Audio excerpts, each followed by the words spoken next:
Nesse momento, quero chamar aqui para subir ao palco virtual o professor Walter Pinheiro Barbosa Júnior. O professor Walter ele é pedagogo, mestre e doutor em educação pela Universidade Federal do Rio Grande do Norte. Ele é docente vinculado ao Departamento de Fundamentos e Políticas da Educação, leciona na graduação e na pós-graduação e também lidera o grupo de pesquisa Sertania e Educação. O professor Walter optou por fazer uma exposição oral, sem slides. Nesse momento, eu quero mais uma vez agradecê-lo pela disponibilidade. Vou pedir licença e agora a palavra é com o senhor, professor. Obrigado. Às vezes, nós fazemos uso da palavra e, às vezes, a palavra se apropria do nosso corpo, transbordando e buscando afetar as pessoas com as quais estamos nos relacionando, não é? Então, eu poderia continuar desejando uma boa tarde, um bom dia e uma boa noite. Mas eu venho pensando um pouco sobre o lugar que nós estamos agora. E o lugar que nós estamos agora é a web. E é interessante observar que a web, que a internet, ela não tem dia, ela não tem noite, ela não tem madrugada. A internet, o sol não nasce nem se põe, na internet não neva, na internet não tem solo rachado. A internet é um tempo-espaço que não existe na natureza. Então, é um lugar fantástico para nós educadores pensarmos, afinal de contas, o que é estarmos na plataforma. Afinal de contas, quem está na plataforma nesse momento, né? Porque a tendência e a perspectiva é ser onde eu não estou e estar onde eu não sou. Então, meu corpo aqui está, na cidade de Natal, mas estou na plataforma me relacionando com todos vocês de lugares os mais diversos desse país. Então, inicialmente, essa é uma inquietação que eu carrego comigo. Então, às vezes, e eu vou continuar, eu acho muito bacana, o nosso professor Herbert, pois, anunciou uma questão, né, que nos vincula, que problematiza essa tarde, as duas temáticas trabalhadas, e foi muito bom ouvir a professora Lívia, né, foi muito bacana, o conhecimento, ele acontece na comunicação. E então eu vou continuar o estudo, né, dessa tarde que nós estamos fazendo, pensando que eu creio que nós estamos um tanto quanto atordoados, né? Eu creio que nesse momento, todos nós do mundo estamos atordoados. Isso porque nesta configuração, a nossa cultura sofreu um terremoto profundo, né? Nós vivemos um abalo existencial. Então, nosso modo de pensar o mundo ruiu e foi profundamente modificado. Nós estamos convivendo, o que eu venho pensando atualmente, é que nós estamos convivendo com 3 I de indígena, 3 I. A incerteza, inclusive eu não sei se eu vou finalizar essa live, porque nós tivemos a experiência, a conexão cai, então nada me segura, nada me garante que eu vou estar pleno na conexão enquanto eu estiver expondo algumas ideias. Depois, outra palavra que tem me feito pensar sobre o momento atual é a imprecisão. Nós, educadores, estudantes de licenciatura, pesquisadores que nesse momento estão atentos ao que estou tentando partilhar enquanto ideias, né? Tudo depende muito, quer dizer, tudo é muito impreciso, porque tudo está muito incerto. Então, aquilo que eu vou fazer segunda-feira, pode ser que na quarta já não tenha mais valor nenhum, porque tudo mudou na configuração do mundo. Então, nós estamos dormindo numa profunda incerteza também e numa imprecisão. E nós vivemos a terceira palavra com I é o inesperado. E é preciso ter muita paciência para o inesperado. A professora Lívia organizou seus slides muito bem, sugeriu 20 inspirações para a gente, eu acompanhei cuidadosamente todos os slides, as ideias postas, mas ela teve que enfrentar o inesperado, que foi a queda da conexão. E muito bacana o que ela fez, porque foi comentado no chat, e isso é muito legal. É o fato de que, mesmo enfrentando essas quedas de conexão, ela permaneceu no processo e conseguiu partilhar aquilo conosco que é fundamental, os saberes que ela organizou. E ela contou aí para a gente desde como foi que se deu o grande susto dela com estudantes que é cega, né? E me parece, pelo que ela disse, com perda de visão total, mas que se utiliza dos instrumentos muito melhor do que aqueles que têm a visão. Isso é bastante interessante também. Então, nós temos a incerteza, a imprecisão e o inesperado. É dentro desta incerteza, desta imprecisão e deste inacabamento que estamos nos encontrando e buscando continuar construindo caminhos, porque o vírus destruiu todas as estradas que estavam construídas dentro do nosso corpo. Essa é a sensação que eu tenho do mundo atual.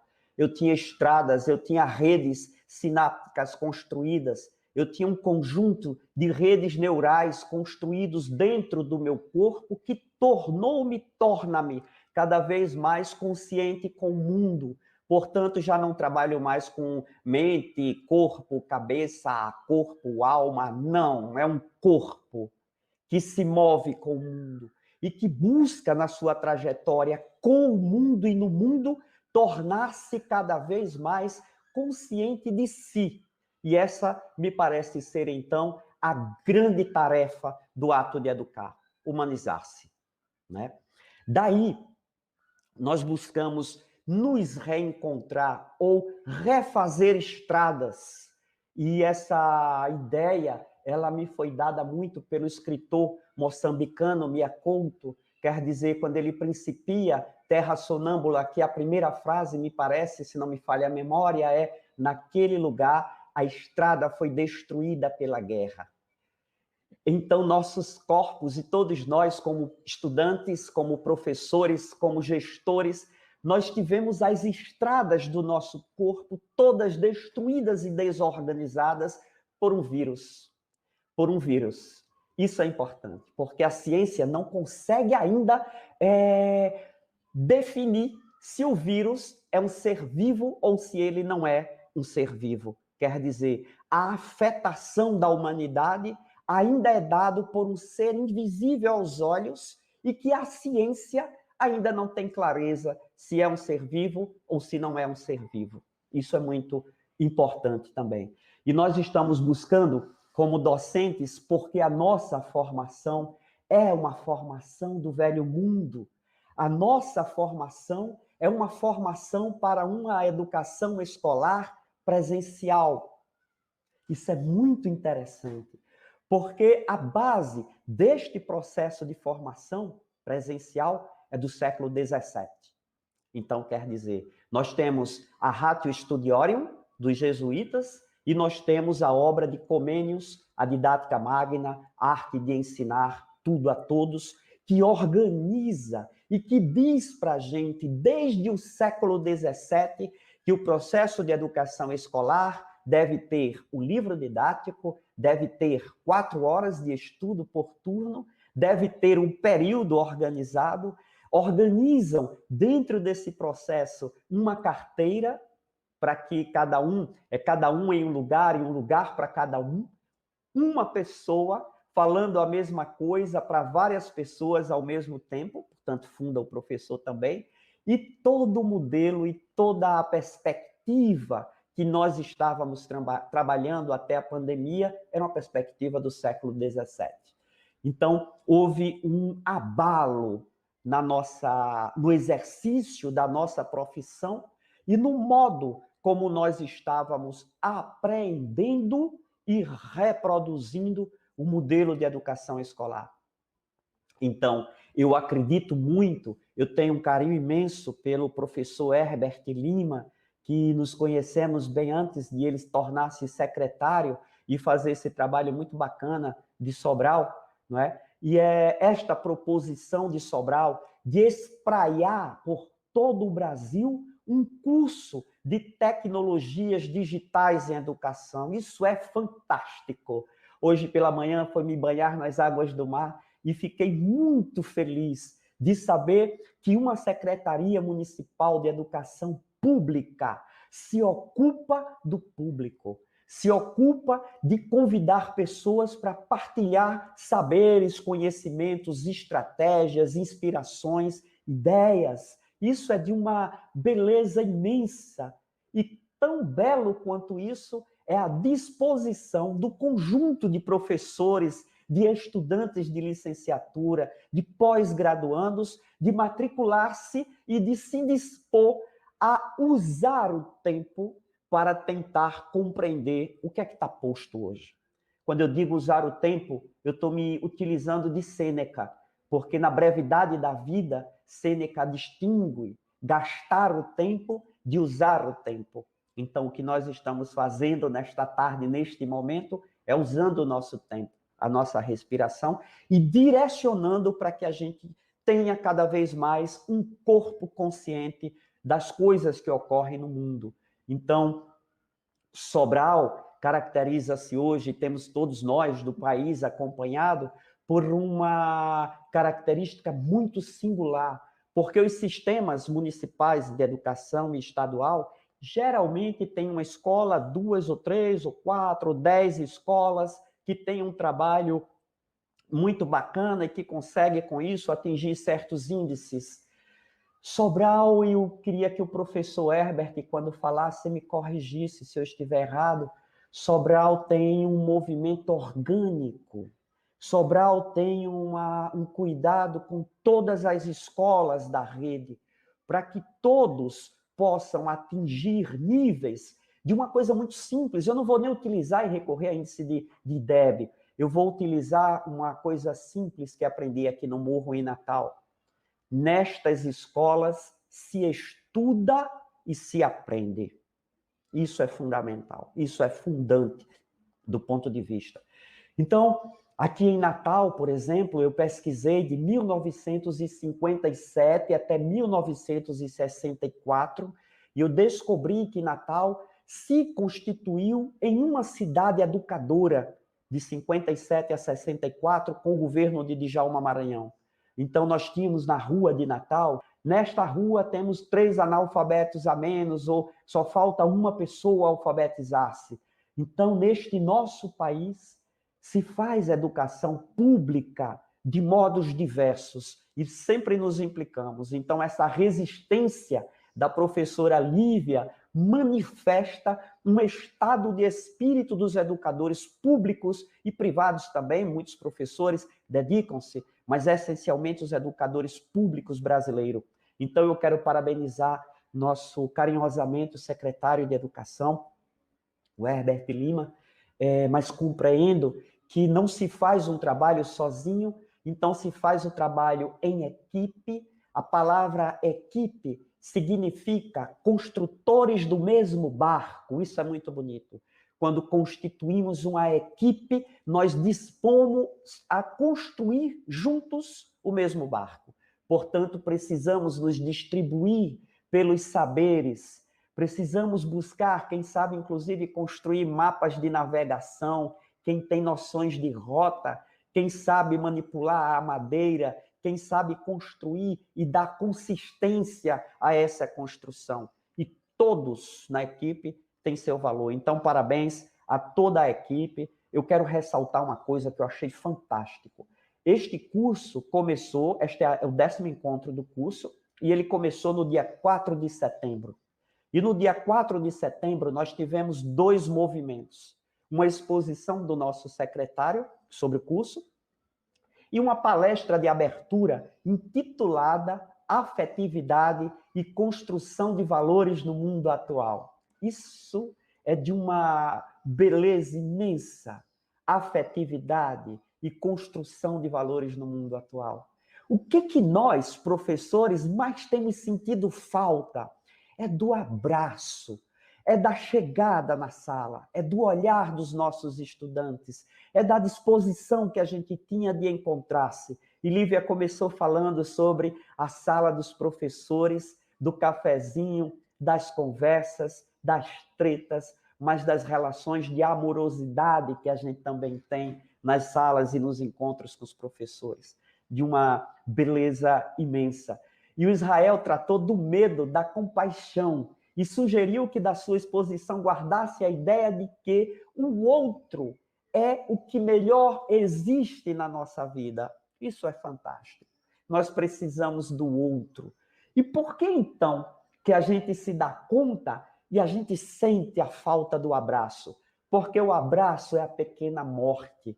Quando eu abro os braços para receber o corpo do outro, que se dispõe a abismar-se no meu corpo, e então nos abraçamos, é como se eu deixasse de viver em mim e com o outro estivesse a viver também. E como o coração faz o bombeamento do sangue, joga sangue em todas as nossas veias, quando eu abraço o outro, eu tenho dois corações bombeando sangue e, portanto, reenergizando os nossos corpos. Por isso que a gente sente falta do abraço, do sorriso, da zoada, daquelas coisas todas que quem era educador, por profissão e amorosidade, sabe bem e tem uma noção muito boa sobre o que eu estou falando. Então, essa perspectiva de ser com o outro. Mas eu queria lembrar a todas e todos que estão conosco nesse espaço tão bonito, tão virtual, tão de tantos espaços, mas sincronizados no mesmo tempo, é que o outro não é necessariamente só um ser humano, porque nós vivemos com uma cegueira botânica. Poucos de nós olham para uma planta e percebem nela um ser vivo.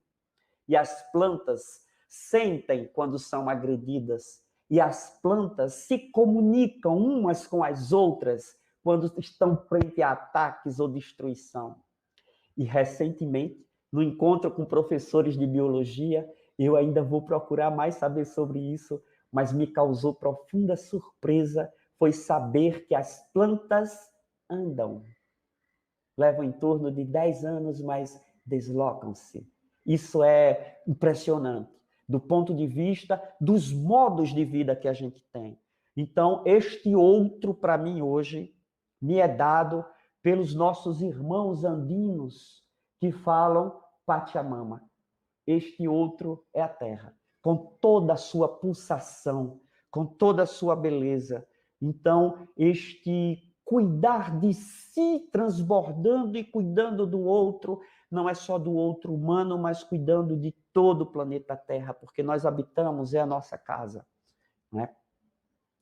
E aí, dentro dessas ideias, eu queria chamar a atenção de que pensei uma temática que seria a tecnologia, a pandemia e a reorganização do pensamento educacional. Nesse sentido, eu penso que nas webconversas, eu tenho me ocupado com as turmas com as quais eu trabalho, de dar uma perspectiva de webconversas, né? Então, posso falar um pouquinho mais sobre isso, mas a conversa, ela é muito importante, porque nós temos, tem muita gente aqui de Minas Gerais, e nós temos o grande Guimarães Rosa, que escreve Grande Sertão Veredas. Ali está dito de uma forma linda, profunda, poética, leve, mas diz, quando ele escreve, eu falo, o Senhor escuta, pensa, repensa, rediz o que eu disse, então me ajuda. É isso a conversa. É um dizer ao outro e um estar atento a escutar o outro que se pronuncia e que rediz aquilo que você disse. E é nesta comunicação que nós nos fazemos o que somos, humanos. Então, eu queria dizer que comer e estudar são muito próximos porque nutrem nosso corpo, nutrem as redes neurais que se organizam no nosso corpo e que nos faz ser o que somos. Talvez, na jornada do mundo, se nós não nos nutríssemos de ideias e de comida, nós não fôssemos o que somos, porque nós somos da linguagem, da palavra, da comunicação. Então, eu queria organizar 3 pontos, bem rápido, porque já estamos há um bom tempo concentrados na tela, né? O primeiro deles é uma noção breve sobre a tecnologia para nós educadores. Eu tenho pensado muito sobre qual o sentido de tecnologia que nós educadores podemos construir para nós. Porque nossa área de educação pensa-se. E muitas vezes ideias de outras áreas meio que não cabem conforme produzido lá. Então, como que é tecnologia para nós educadores? E aí, segundo ponto, 2 sustos e 2 descobertas. E por último, de que modo as tecnologias digitais e a pandemia provocam e impõem a reorganização do pensamento e das atitudes educacionais. Então, essa primeira perspectiva, que é uma noção da tecnologia, no tempo presente, eu escuto muitas pessoas dizer que a sociedade que nós vivemos é a sociedade do conhecimento. Eu não estou muito de acordo com essa noção, com essa ideia. Porque eu tenho certo que o conhecimento é uma marca da humanidade. Portanto, não me parece que a sociedade atual é a sociedade do conhecimento. Me parece muito mais que todas as sociedades humanas estão marcadas, tatuadas, como fala Ceissa aqui em Natal, da complexidade, por um certo conhecimento. Então, eu não estou de acordo com a noção de que vivemos a sociedade do conhecimento. O humano se fez conhecendo e produzindo-se a si mesmo. Então, no processo de construção do conhecimento, temos esse conhecimento que materializa-se em tecnologias. A primeira vez que eu ouvi falar de uma noção de tecnologia mais elaborada foi em Fortaleza.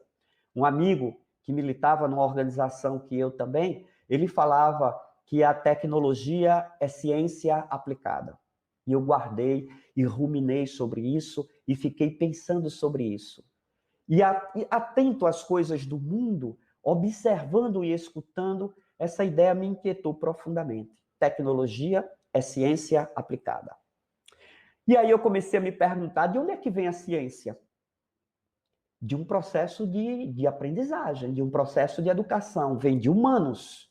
Os humanos produzem a ciência. Então, tecnologia é produto da ação de pessoas. Daí a primeira grande coisa que eu acho fundamental para nós professores começarmos a perder o medo e quebrar esses mitos da tecnologia. A tecnologia não é máquina sofisticada nem programas. A tecnologia é um código, são códigos, são produtos dos humanos. É um produto nosso, portanto não pode ser estranho a nós, né? Hoje eu sinto que a relação entre máquina e tecnologia é muito forte e comum entre nós. Então, vincula-se a tecnologia, máquinas sofisticadas, programas sofisticados, modos e formas e palavras que a gente fica tonto, zoso, para poder entender do que diabo estão falando, não é? E quanto mais sofistica-se, me parece que então mais a tecnologia fica resguardada. Essa tendência foi me inquietando, porque eu percebo nessa construção uma ocultação do humano enquanto produtor de tecnologia.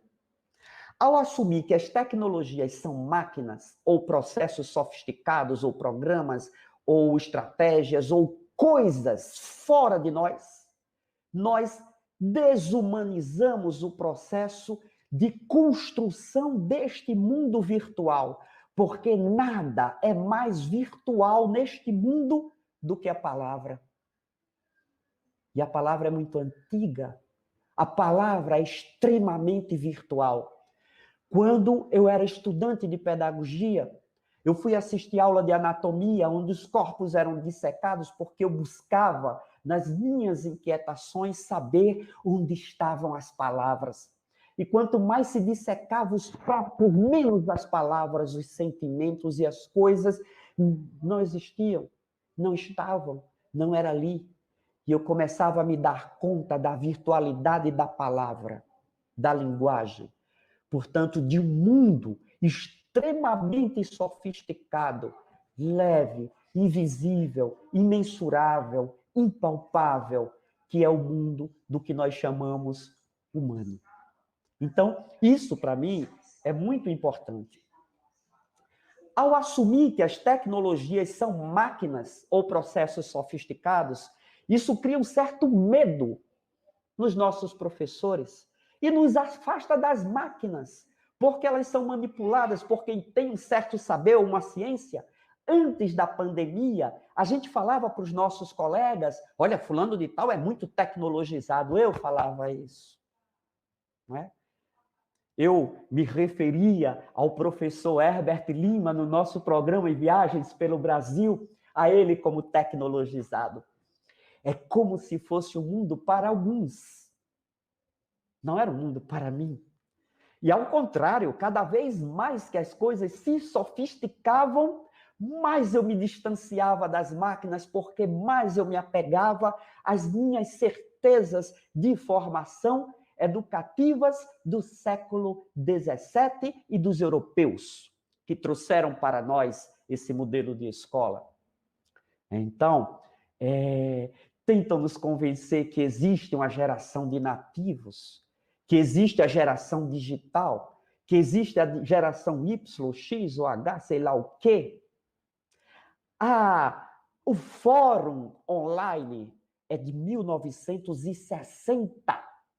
Desde 1960 que o mundo online está posto. O problema é que estávamos desatentos, porque a escola, ela é uma mentalidade. A escola não é um prédio, a escola não é um processo, a escola não é o lugar onde os saberes historicamente produzidos e sistematizados estão resguardados. A escola é uma mentalidade. A escola é uma forma de pensamento secularmente construída. A palavra escola é uma palavra grega, significa ócio. Escola é escolé, ócio. Portanto, escola emergiu na Grécia Antiga para quem tem tempo livre. Daí a escola do século XVII é a escola do relógio mecânico e da tipografia. É a escola que vai se construir junta e imbricada com o capitalismo, com o modo de produção capitalista. Por isso que na escola os nossos estudantes estudam para tirar nota e não para entender as coisas. Porque depois que ele aprende a estudar para tirar nota, ele vai exercer o trabalho para ganhar dinheiro. Então, os rituais e os processos escolares estão muito conectados, em demasia. Eu não vou ter tempo suficiente para expor, mas por este país já viajei muito, expondo algumas ideias, e aí a pandemia vem e contribui enormemente. Então, a palavra, como disse, é o que há de mais virtual. E hoje, depois de muito pensar e de tentar construir um sentido, um significado para a tecnologia, eu cheguei a uma ideia. Eu cheguei a uma ideia na própria palavra. Eu trabalho hoje com tekné, que é arte de fazer, é uma palavra grega, e logos. Nos dicionários, inclusive na literatura da filosofia, o que é corrente é logos como estudo. E o que eu percebi no pensador nominado de Skótenos, o obscuro, Heráclito, para ele, logos tem um sentido maravilhoso. Ele diz que o logos, por mais que eu percorra todos os caminhos do logos, não atingirei sua profundidade. Tão profundo, não atingirei o fim, tão profundo ele é. Portanto, para Heráclito, o logos é o que há de mais profundo no humano. seria a própria ânima do humano. Portanto, isso é o logos. Daí, a tecné, que é uma arte de fazer, e logia de logos. Geralmente, logos é tomado como estudo, mas essas coisas todas que falei para vocês. Então, hoje eu penso que nós, educadores, precisamos ter clareza que a tecnologia brota, emerge do que há de mais profundo no humano. Não o humano idealizado, imaginado como a filosofia clássica humanista nos fez crer que existe um humano, não existe este humano abstrato. Existe o humano na sua concretude existencial. E é este humano, em sua existencialidade, que produz essa tecnologia. Somos nós. Então, distinguir as gerações, aceitar que nós somos do velho mundo, dizer que existe a geração nativa, existem os humanos em processo, porque foi a minha geração que construiu todos esses elementos. Ao mesmo tempo que essa geração estava profundamente desatenta ao que alguns de nós construiu. Então, me parece que se faz necessário entender os tempos em que as pessoas nascem, mas as configurações históricas, e não delimitarmos e enquadrarmos as pessoas. Isso dificulta o nosso pensamento. E o exercício de desaprendizagem. Qual é o elemento hoje que venho pensando profundo de necessidade do exercício da docência? Desaprender. Desaprender. Está posto. Tá certo? Então, tecnologia é uma arte de fazer que emerge do que há de mais profundo dos humanos e materializa-se em um artefato que outro humano pode decodificar. Os poetas concretistas, um deles, eu não sei se é o Décio Pignatari, que fala que não há um código humano que outro humano não possa decodificar. E eu testemunho nessa turbulência da pandemia. É linda a atitude dos educadores brasileiros, que mesmo sem a propriedade, até mesmo de usar o WhatsApp, que seria um dos mais simples hoje, de operar com ele, de criar um grupo, mesmo sem saber, está indo atrás dos estudantes, está buscando aprender a fazer.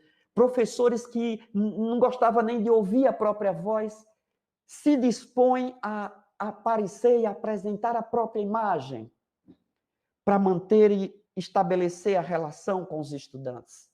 Essa fantástica atitude existencial da docência e que o nosso país carrega, porque um dos patrimônios fundantes do Brasil e dos brasileiros é a educação pública e gratuita. Não, nenhum governo nos deu isso. Isso foi construído pelo povo brasileiro. E nós temos os dois grandes patrimônios do nosso povo, saúde pública e educação pública. Isso, para mim, é fundante e nos singulariza em muitos lugares. Porque eu fui à Indonésia, eu morei no sudeste da Ásia, e na Indonésia não existe educação pública. De 10 pessoas em uma família, 9 têm que plantar arroz para pagar o estudo de um. Aqui no nosso país, todos acessam a escola e nós conseguimos isso. Então, essa é uma noção de tecnologia e eu vou avançando. Nós temos 2 sustos e 2 descobertas com a pandemia. Nós que eu digo eu.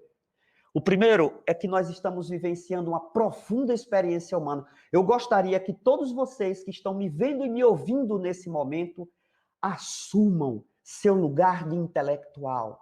Mais do que estar nesta tarde só fazendo as anotações e cumprindo as obrigações do curso, assuma a atitude existencial de intelectual que somos.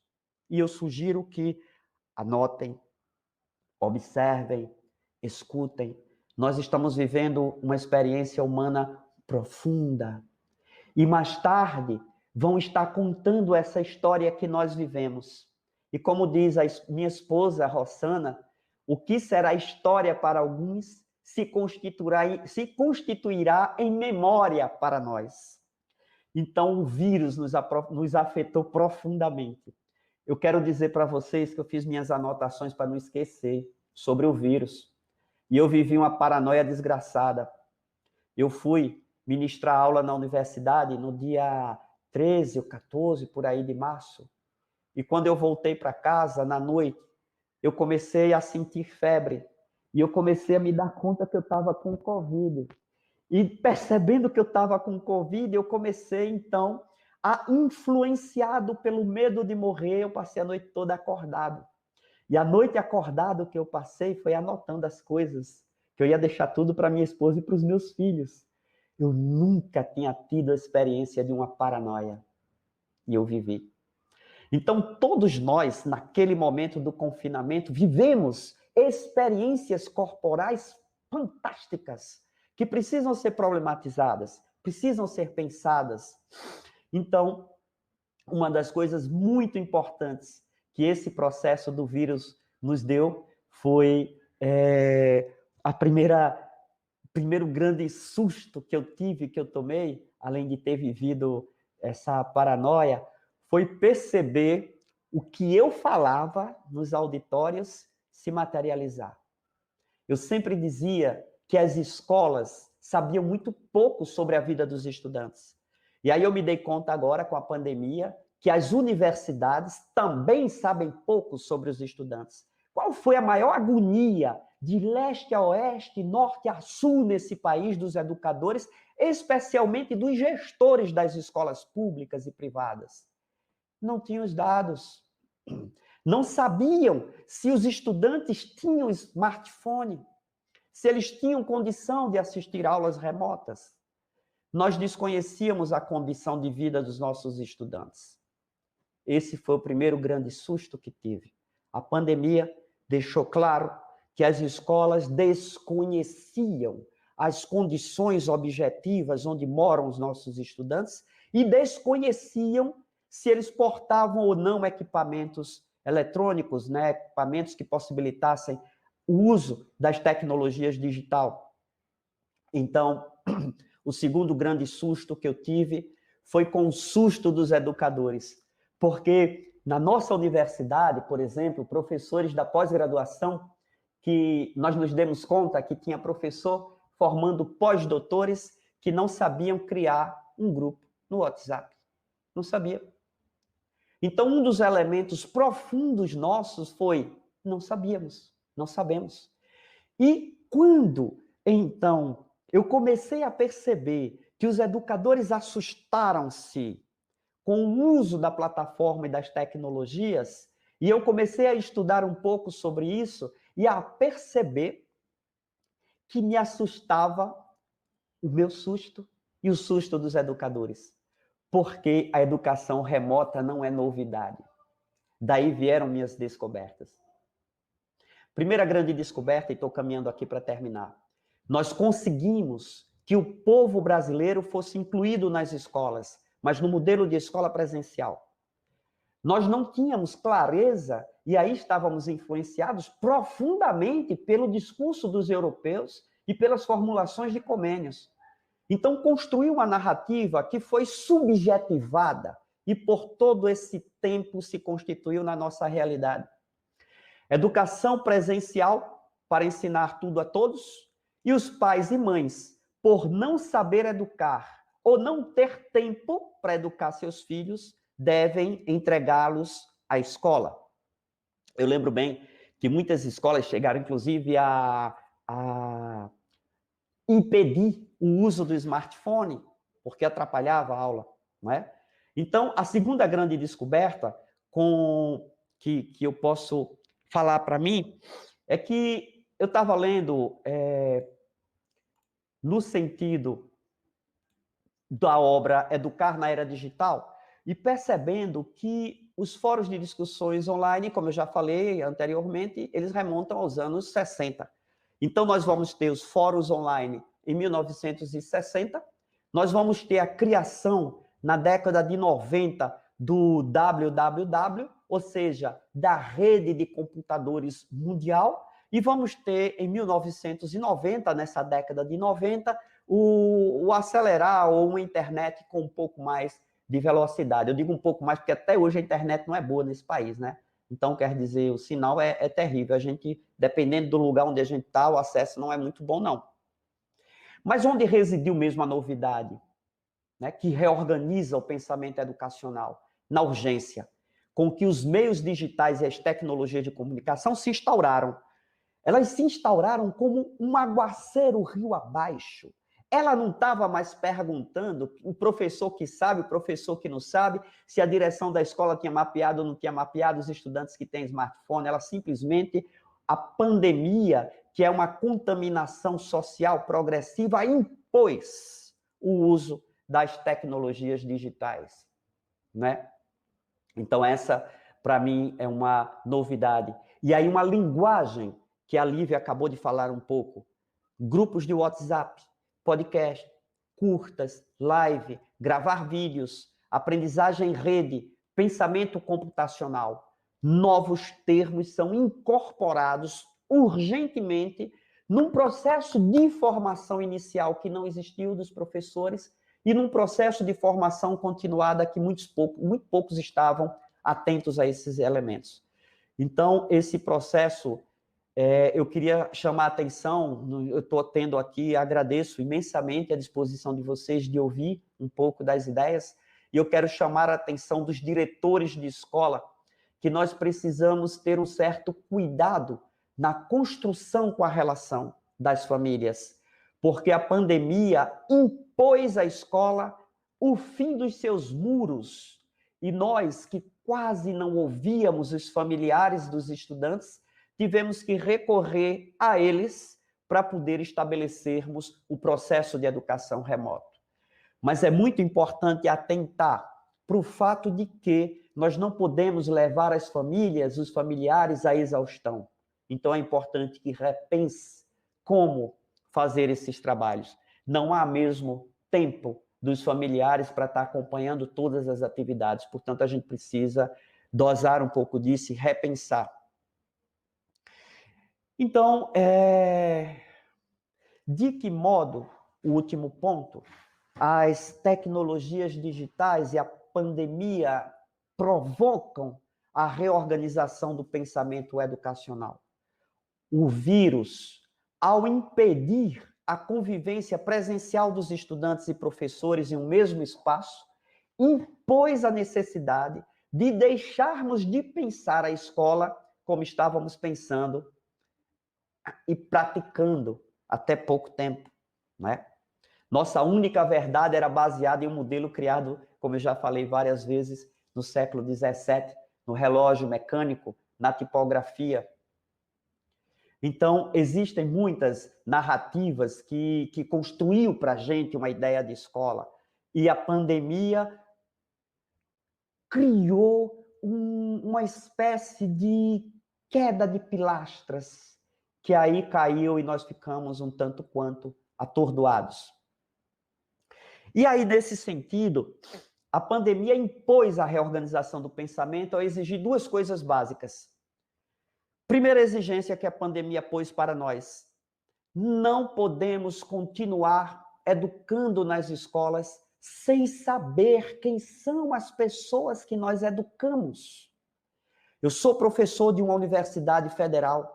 O ritual de processo formativo na universidade, na graduação e na pós-graduação, é profundamente esquisito. Porque, como professor, eu entro na sala de aula com o meu programa, eu dou boa tarde, ou bom dia, ou boa noite, se eu assim desejar, se tiver um mínimo de civilidade também, né? E apresento o meu programa. E começo o curso. Eu não preciso perguntar a ninguém da sala de aula do que você gosta. E aí, você sonhou com alguma coisa hoje?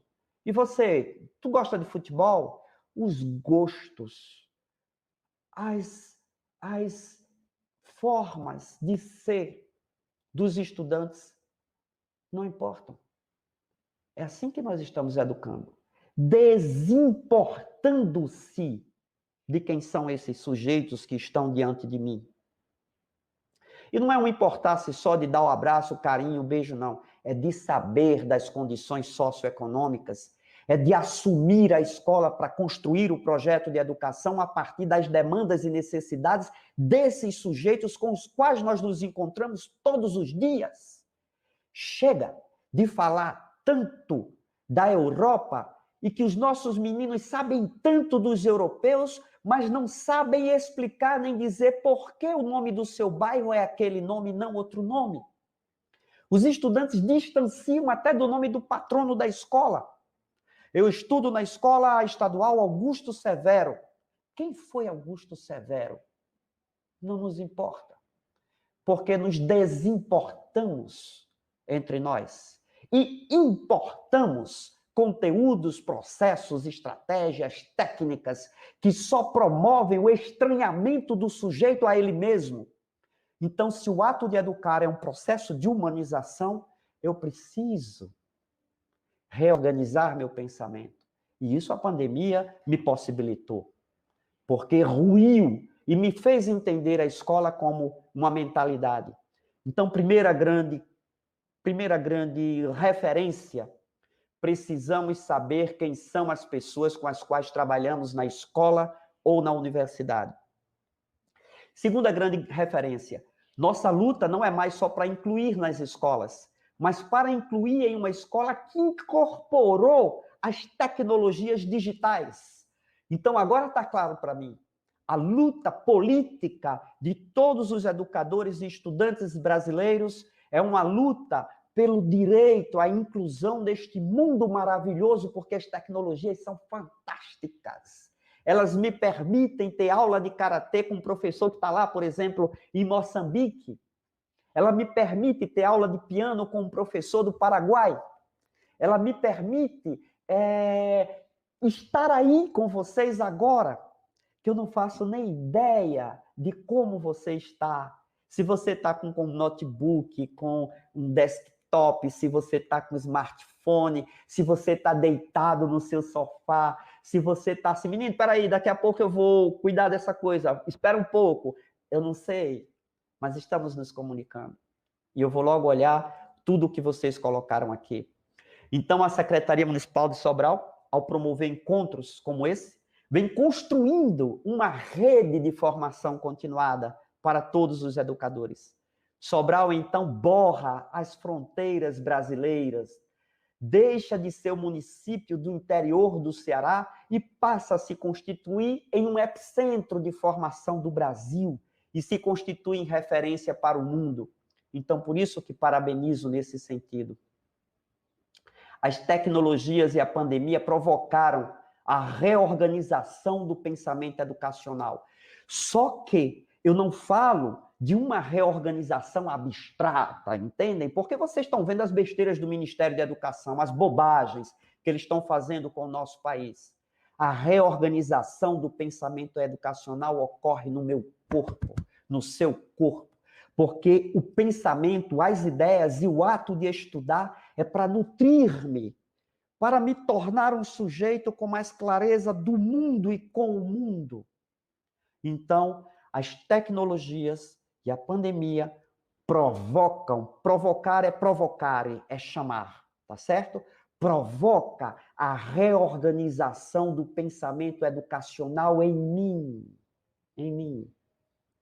E aí, como é que eu, como professor, que temia o uso dos instrumentos e da tecnologia digital, vou fazer uso desses meios? Entendem? Como é que eu vou deixar de pensar um professor, uma sala de aula, e agora eu posso me pensar em rede? Como é isso? Sou eu que vou dizer lá na universidade, na UFRN. É você que vai dizer na sua escola. É conosco. Então, nós somos... O mundo não é instituído por Estado. O mundo não é instituído por pessoas importantes. O mundo é instituído por indivíduos providos de sua individualidade, e quanto mais consciência de si esse sujeito tenha com o mundo, mais ele opera com consciência e menos ele permite que se construa tantos danos como temos causado à nossa casa, ao nosso planeta. Então, nas escolas, eu quero parabenizar todos os diretores de escolas públicas brasileiros, porque é incrível. Os diretores, mesmo sem noção, às vezes, das tecnologias digitais, tinham que orientar os professores. E eles tiveram que ir na pressa, no destrambelhamento que caracteriza a cultura brasileira, porque nós somos destrambelhados, porque nós somos colonizados, porque nós somos um país para ser explorado e não um povo para ser constituído. E daí, quando eu falo isso, me vem à cabeça o prefácio da obra O Povo Brasileiro, de Darcy Ribeiro, que com muita clareza diz para todos nós: todos vocês que estão me ouvindo agora e que são da academia, sabem que o processo de formação dos professores na academia é demasiadamente baseada nos europeus. Nós quase não estudamos os intelectuais brasileiros. E o que Darcy Ribeiro diz para a gente é que é ininteligível o brasileiro se a gente continuar querendo abordar esta brasilidade por uma reprodução mecânica de Bourdieu, de Marx, de não sei quem, de fulaninho de tal. Todos eles são de uma importância imensurável, mas a grande importância dos intelectuais estrangeiros é que eles tomaram seu mundo para pensar. Talvez isso seja o que o movimento decolonial está nos dando, nos convidando a retomar o nosso processo histórico no momento que os europeus interromperam nossos processos e substituíram as nossas histórias por suas histórias, como se suas histórias fossem as histórias únicas do planeta. Quando surgiu a filosofia na Grécia, surgia do lado de cá, na língua quechua, clamatilha, portanto, surgia o pensar bem. Então, estes povos que aqui habitavam tinham modos de pensar, de se produzir e uma prática cultural extremamente singular. Então, são essas coisas, basicamente, que eu queria chamar a atenção e que eu me dispus a partilhar com vocês. Muito grato pela paciência. Nós precisamos repensar urgentemente a relação entre escolas e familiares, tá certo? E mais que isso, precisamos urgentemente interromper a relação de desreconhecimento do outro. E precisamos, com muita urgência, perceber que todos nós estamos vivendo um estado de doença e precisamos nos cuidar mutuamente. Então, muito grato pela paciência, pela disposição de ouvir.